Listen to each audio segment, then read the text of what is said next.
My YouTube family. कैसे हैं आप लोग।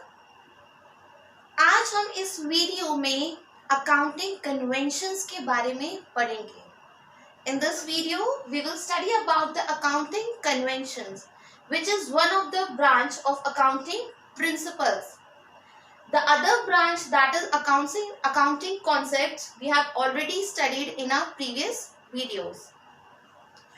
So before knowing what are the conventions, we need to know what we mean by the conventions.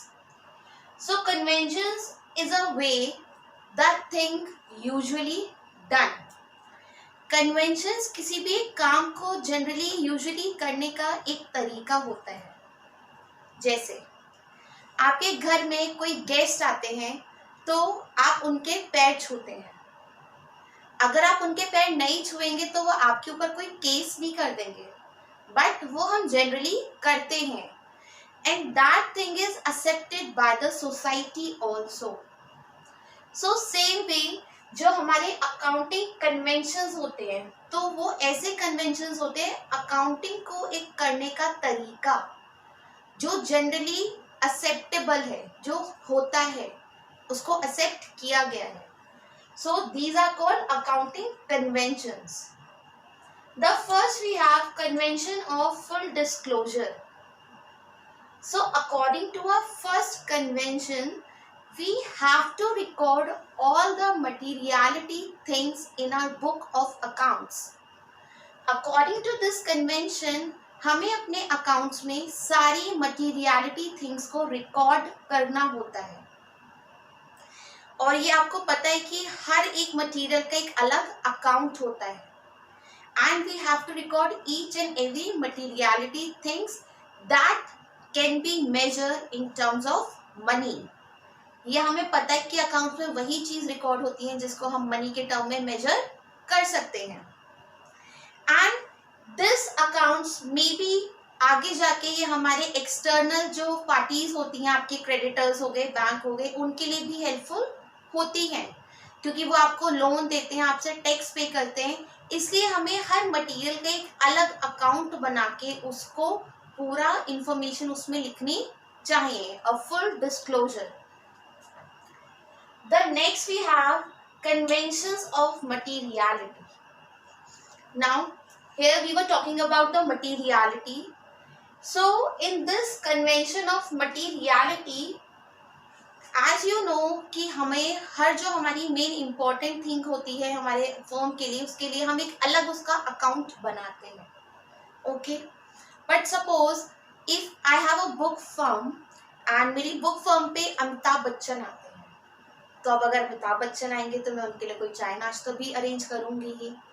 सो उस चाय नाश्ते में जो मेरा खर्चा हुआ है, that thing can be measure in terms of money, definitely it can be measure. But जो उसमें हमारा खर्चा हुआ है क्या वो हमेशा होता रहेगा? नो। मेरी बुक फर्म में आज एक बार अमिताभ बच्चन आ गए, क्या वो हर बार आएंगे? नहीं आएंगे।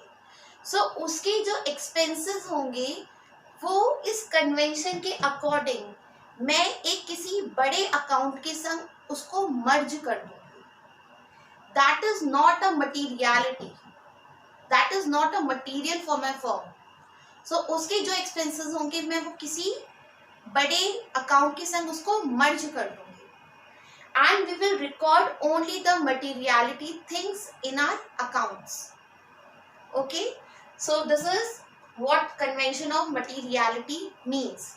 जो छोटे मोटे एक्सपेंसेस हैं उसको किसी बड़े अकाउंट के संग मर्ज कर देना चाहिए।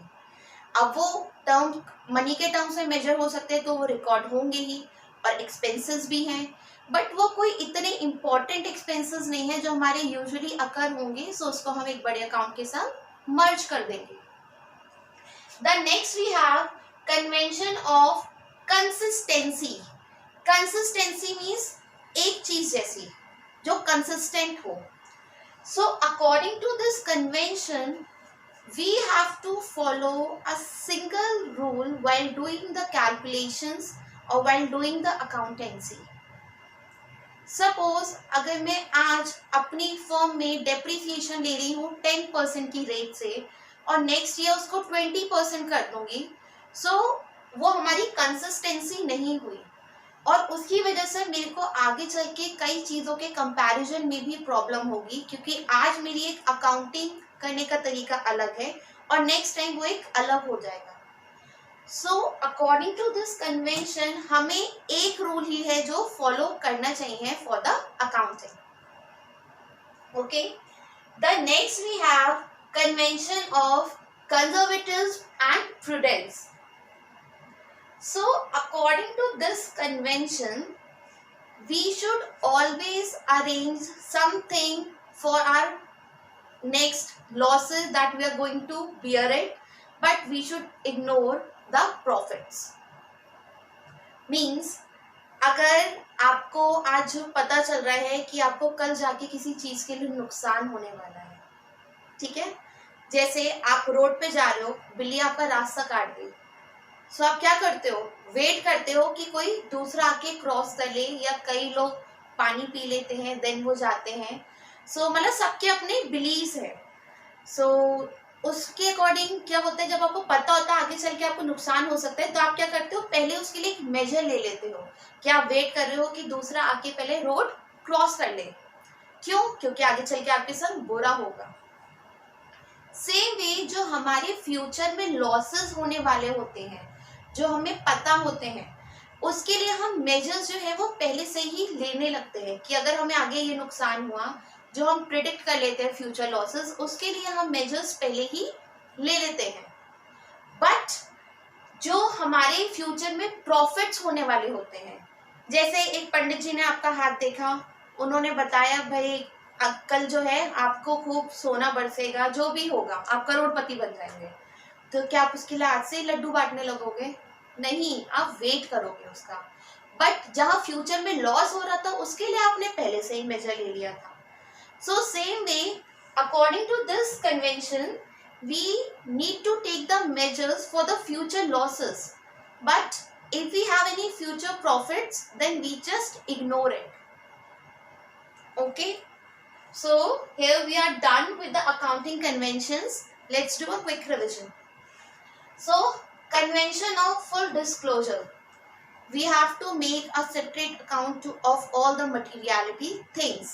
Okay, convention of materiality, if we have small expenses which is not of a material, then we just merge that expenses with some other जो दूसरे हमारे बड़े accounts होंगे।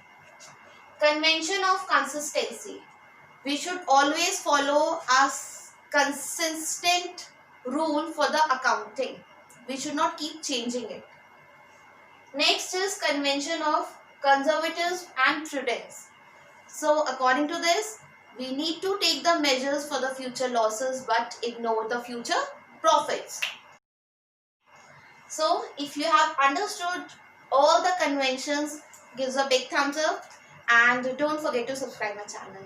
And yes, if you have any query regarding anything, you can just write those things in the comment box. Okay, bye bye.